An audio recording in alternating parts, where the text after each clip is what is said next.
Welcome back to the channel, everybody. Today we're discussing some big news in the world of NFTs and blockchain and finance. Welcome back, everybody. I'm Death Beach, and we got a story here on JayZ that is pretty interesting if you know the backstory.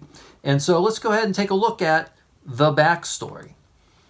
So months ago, last year even, in August, Tidal purchased $7 million in Sensorium tokens. Now, you know I've talked about Sensorium, Senso, a couple of different times on here. It's a virtual reality platform, really going to be heavy on the avatar scene. They have the NPC dating. Hey, I'm going to link the episode right up above here. You can go ahead and check that out if you need to. Then Jack Dorsey and Square buy Tidal, or some of Tidal. They go in 300 mil. Then JayZ, he put some money in on, put some money in on Bitsky, which is a great platform. It's going to kind of be like a Shopify for NFTs and artists. And then we have Damon Dash, right? I think you might remember this pretty recently. Damon Dash tries to sell Reasonable Doubt from his time at Rockefeller with JayZ. And then I'm sure we all remember that JayZ went ahead and tried to sue him. And then finally, we have JayZ himself selling Reasonable Doubt as an NFT, only to finally turn around and have Rock Nation now invest in Sensorium. This is pretty amazing stuff here. But moving right along, and we're going to be covering Sensorium again very soon, as I'll probably mention quite a few times here, but we have NFT Oasis raising $4.4 million just yesterday. And what is NFT Oasis? Well, let's read about this. The flagship platform for the NFT Oasis is Altspace VR, a social VR platform owned by Microsoft. All of the best social features of a virtual world are included, such as custom avatars, real-time voice and interaction, and events. Users can access the NFT Oasis on an Oculus VR headset and PC or Mac, or watch live and recorded content on any social media platform. Okay, and a quick glimpse at NFT Oasis. The site is fairly basic. We don't get a whole lot of stuff. Of course, it hasn't launched yet. But they seek to be really big in AR and VR, as I've mentioned. And again, I'm going to cover this platform along with Sensorium, one that is yet to be revealed until the end of this episode.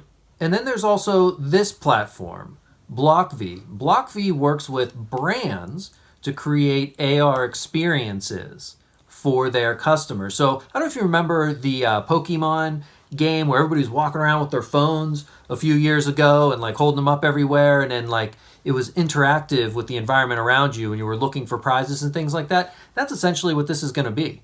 So if you felt like everybody was walking around like a zombie then, it's about to get pretty serious as far as zombies go. But moving along, we have, and I covered this the other day, but Mintable raising $13 million in early funding from quite a few people, but one of them is Ripple, which is related to XRP. Again, big stuff coming at the end of this episode. If you own XRP, you might not even realize that this is about to happen. It's pretty big as far as I'm concerned. Okay, so check this out. Roundhill launches first of its kind Metaverse ETF called Meta.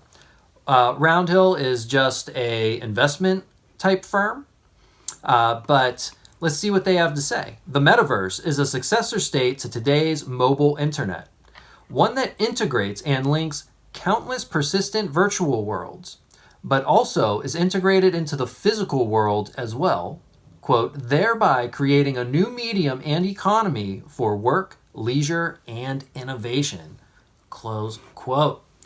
Very interesting. So we go to Roundhill Investments, we check out this ETF, let's see what it's holding. And the top 10 holdings for it, we see First off, I just want to mention none of these are blockchains. They're all companies. So we have NVIDIA, we see Roblox, we see Microsoft, Tencent, Amazon, Qualcomm. Okay, these are all technology companies because they're, it's not all just blockchain. We need the equipment to be able to interface with the blockchain and interface with virtual worlds. And that's essentially what this is. What's important is this is just saying that they're betting big on this huge future economy that's coming. And I can't remember if, I know I remember. I don't know if you remember or not, but we covered it again with Sensorium and their estimates that like this industry is going to like 80x or something like that in the next few years. I think even more. This is going to absolutely explode slowly at first, and then it's just going to go absolutely wild. Okay, so Roblox, just a few days ago, want to shout out my friend Aaron sent this to me, inks a deal with Sony Music to bring more artists into its game. So let's read. Roblox signed a deal with Sony Music Entertainment under which the company plans to feature more Sony artists. The companies said the partnership will, quote, offer a range of new commercial opportunities for Sony music artists, close quote, to reach new fans and generate new revenue streams around virtual entertainment. And if you recall, Virtual Concert by Lil Nas X in November 2020 had more than 36 million people attend it. Travis Scott did a show with like 20 million people. Let's just say they each spend $1 in one show, $36 million. Paying for any stagehands or anything like that. I mean, I'm just saying like your touring costs are going to be way less. It's going to be way less impactful on the environment if that's what we're worried about. This is just definitely the way to do these things. And also you can reach more people. And of note, of course, you're not Lil Nas X. So more recently, Swedish singer Zara Larsson's launch party on Roblox in May 2021 drew over 4 million visits. Even if she charged 50 cents a head for anything, she would have made $2 million. I personally have never heard of her, so I would think that that's pretty good. Okay, so we have all this money coming into the space, but let's take a look at this. Search for music NFTs worldwide. I mean, it's pretty rocky at best. We see, Canada's pretty big, US, Australia, Ireland looks like it's really killing it right now. And I do believe these are real-time results that we're looking at down here. So these could change. Who knows? It didn't this time. But interesting as well, the search term NFT also declining, but without the modifier. We get all kinds of stuff in South America. We get Russia, and China is now leading the pack. So who knows what it totally really means, but to me what it means is there's just not enough awareness bringing people into the space just yet. And I don't believe that the music NFT space is just something that fans stumble into.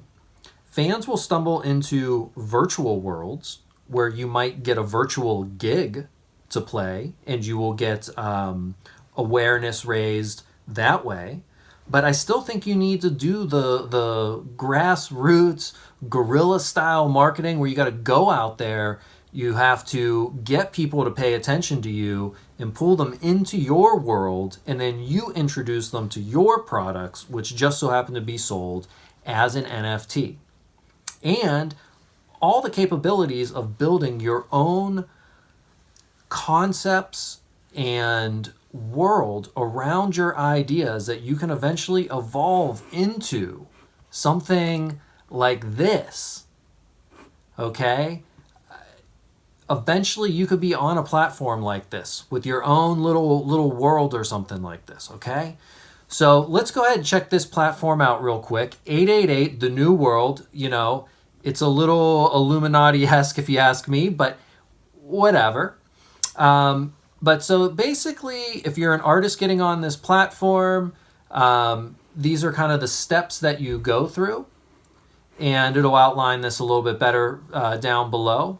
But they like to tell us that they don't take as much of a fee as certain other platforms. They take 8.88%, and that is to fund finding new artists in very remote third world type places where we may not typically find them, and helping them digitize their artworks. Very noble type task behind the platform. I think that's kind of cool. So whenever you first come in, you're in the Genesis and Innovation zones, and then you kind of come out into the main zone, is what they what they call it, and then that's kind of it. And then they have a drop section where there's more limited stuff that takes place. Here's where, if you're into XRP, this gets really crazy. This platform isn't launched yet, and it's not going to launch until Flare launches. And only if you're into XRP and Flare do you really understand what this means. But I thought that this was just absolutely crazy interesting. This is where it talks about what they're funding. And in here we see who it's owned by. So we have Alex Gray, we have Fuckrender, we have Blau, we have Yat, Paris Hilton, Lush Sucks. I mean, these are some heavyweights in the arts and digital spaces and music spaces. I don't know. What do they know that we don't know? I'll keep looking, and I'll let you know soon.